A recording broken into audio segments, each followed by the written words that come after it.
Hello dear students, I am Dr. Vartika Jain, Assistant Professor in Department of Botany, and today we are going to discuss about Gossypium fiber. It is part of second paper of Botany, Unit 4th of BSc second year. तो आपके botany के second paper की 4th unit में हमें economic botany के कुछ important plants के बारे में पढ़ना था, जिसमें से सीरियल्स जिसमें गेहूं और मक्का आते हैं वे हम पढ़ चुके हैं, दालें पढ़ चुके हैं और वुड के बारे में पढ़ चुके हैं, शुगर के बारे में पढ़ चुके हैं। और आज हम इस वीडियो में फाइबर्स के बारे में पढ़ेंगे। फाइबर्स में आपके कोर्स में जो 3 फाइबर हैं उसमें से पहला फाइबर है गॉसिपियम। तो इससे पहले के वीडियो में हमने गॉसिपियम की जो कुछ स्पीशीज हैं उनके बारे में पढ़ा और आज हम गॉसिपियम का कल्टीवेशन कैसे किया जाए, उसका डिस्ट्रीब्यूशन कहाँ कहाँ है और उसके यूजेस क्या क्या हैं उसके बारे में चर्चा करेंगे। तो गॉसिपियम मालवेसी फैमिली का एक पौधा है और इस पौधे को हम कॉटन के नाम से, कपास के नाम से या रुई के नाम से भी जानते हैं।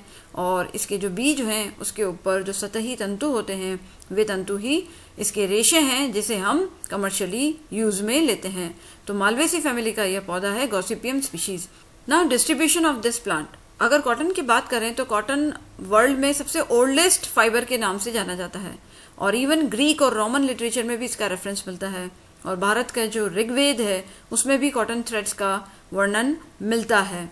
और भारत तो एक चीफ सेंटर बताया जाता है कॉटन इंडस्ट्री का, जिसमें से ढाका मसलिन क्लॉथ जो है वर्ल्ड में सब तरफ सबसे ज़्यादा फेमस था, क्योंकि ये बहुत ही सॉफ्ट और बहुत ही फाइन क्लॉथ है। और cotton it was introduced from India eastward to the China and then westward to the Egypt around 600 AD।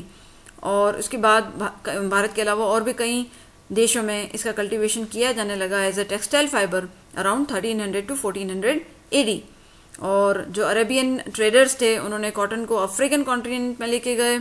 और उसके अलावा इंग्लैंड के अंदर जब एडमंड कार्टराइट आए उन्होंने ऑटोमेटिक पावर लूम का इन्वेंशन किया और एली विटनी ने 1793 में अमेरिका में कॉटन जिन का इन्वेंशन किया और इन दोनों ने ही कॉटन इंडस्ट्री को रिवोल्यूशनाइज कर दिया।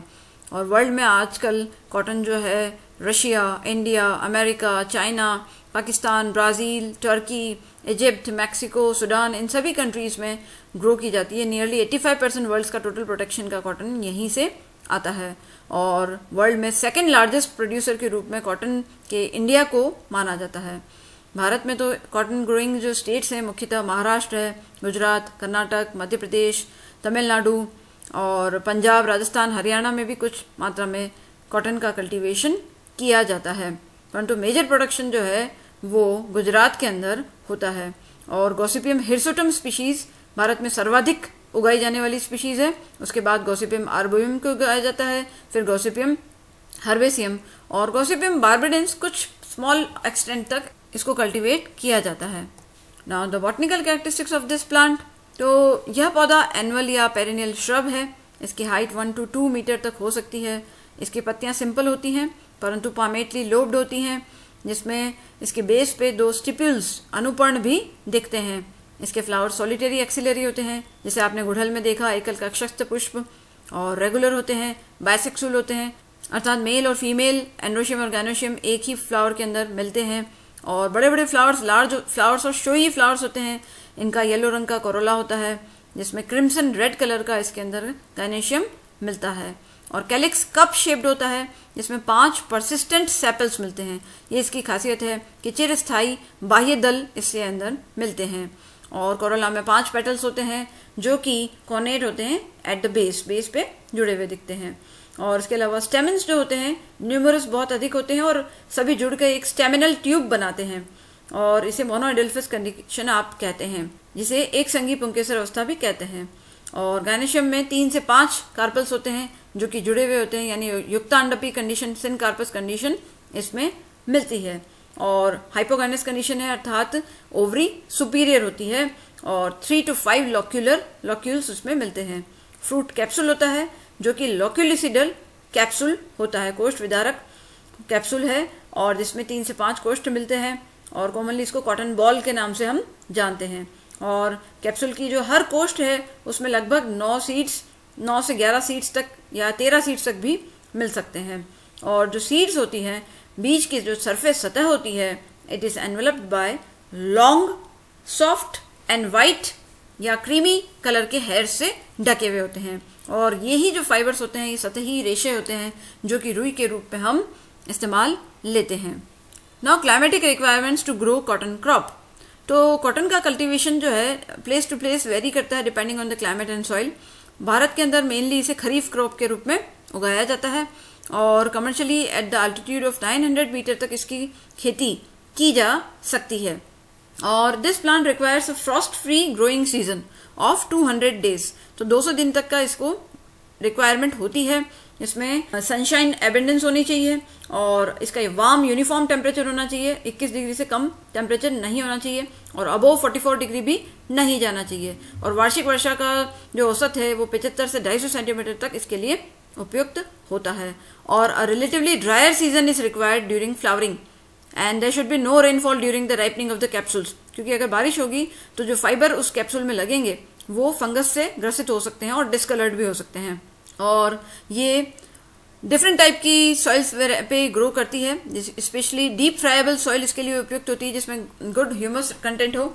इंडो गैंगेटिक एलुवियम सॉइल या black cotton soil, medium black soil, red lateritic soil इसके लिए बड़ी उपयुक्त मानी जाती हैं। और भारत में रेनफेड खरीफ क्रॉप के रूप में जनरली ग्रो करते हैं और बीजों को जून से जुलाई के समय पे बोया जाता है। और फील्ड को प्रिपेयर करने के लिए उसमें प्लोइंग 2 से 3 बार पहले कर ली जाती है।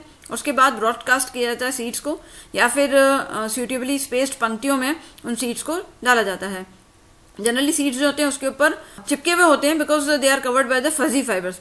तो उनको या तो मड यानी कीचड़ से रब करके या फिर फ्रेश काऊ डंग से रब करके उसको सेपरेट किया जाता है और बाद में सुखाया जाता है और उसके बाद उसको बोया जाता है। और क्रॉप जो है उसको 4 से 5 बार होइंग की जाती है ताकि वीड्स जो हैं उसमें से हट जाएं। और हैवी मैन्यूरिंग की इसका आवश्यकता होती है। यूजुअली नाइट्रोजन की मात्रा इसको बहुत अधिक मात्रा में चाहिए होती है। जो नाइट्रोजन फर्टिलाइजर्स जो दिए जाते हैं उससे इसकी उत्पादकता बढ़ जाती है। और जब बीज बोए जाते हैं तब अर्ली मैन्योरिंग कर दी जाए तो वो क्विक राइपनिंग के लिए उपयुक्त होती है। फार्म यार्ड मैन्योर भी इसमें दी जा सकती है about at the rate of about 12 cart loads per hectare high yield के लिए। और जब प्लांट 1 मीटर हाइट पर होता है तो जो मेन ब्रांचेस होते हैं उसकी शीर्ष भाग जो होते हैं उसको काट दिया जाता है ताकि लेटरल ब्रांचिंग भी इंड्यूस हो सके। और फ्लावरिंग यूजुअली 60 to 75 डेज पे स्टार्ट हो जाती है और 8 से 10 वीक्स तक फ्लावर उगते रहते हैं। और क्रॉप की हार्वेस्टिंग की जाती है in 3 or 4 pickings as balls mature। और हैंड पिकिंग की जाती है। It gives considerably cleaner cotton than the mechanical harvesting. और for good harvesting it is essential to defoliate the plants by spraying them with some chemicals like calcium cyanamide. और chemicals से spray करने से क्या होता है कि कैप्सूल्स जो है वो जल्दी पक भी जाते हैं।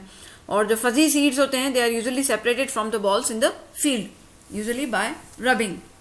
Now the content of the raw cotton. तो जो रो कॉटन हमारे पास होती है उसमें यूजुअली सेलुलोज मिलता है जो कि 94% होता है। और प्रोटीन कंटेंट इसके अंतर्गत 1 to 3% होता है। 0.9% पैक्टिक सब्सटेंस मिलते हैं। ऐश 1.2% होती है। 0.6% वैक्स मिलता है। शुगर 0.3% मिलती है एंड ट्रेसेस ऑफ पिगमेंट्स भी उसके अंदर मिलते हैं। और ये जो मैच्योर कॉटन फाइबर होता है वो ट्रांसल्यूसेंट रंग का होता है और 45 से 50 दिन के अंदर फाइबर्स जो होते हैं मैच्योर हो जाते हैं। और फाइबर्स जो है उनकी थिकनेस बढ़ जाती है due to deposition of the secondary cellulosic material. Now the uses of this fibre. तो ये जो कॉटन फाइबर है आप सभी जानते हैं कि कपास का या रुई का कहाँ कहाँ प्रयोग होता है। यूजुअली कपड़े की जो इंडस्ट्रीज हैं, क्लोथ इंडस्ट्री, उसमें टायर के फैब्रिक बनाने में, थ्रेड्स बनाने में, कॉर्डेजेस, ट्वाइन बनाने में और स्टफिंग के लिए भी, भरने के लिए भी इसका प्रयोग किया जाता है।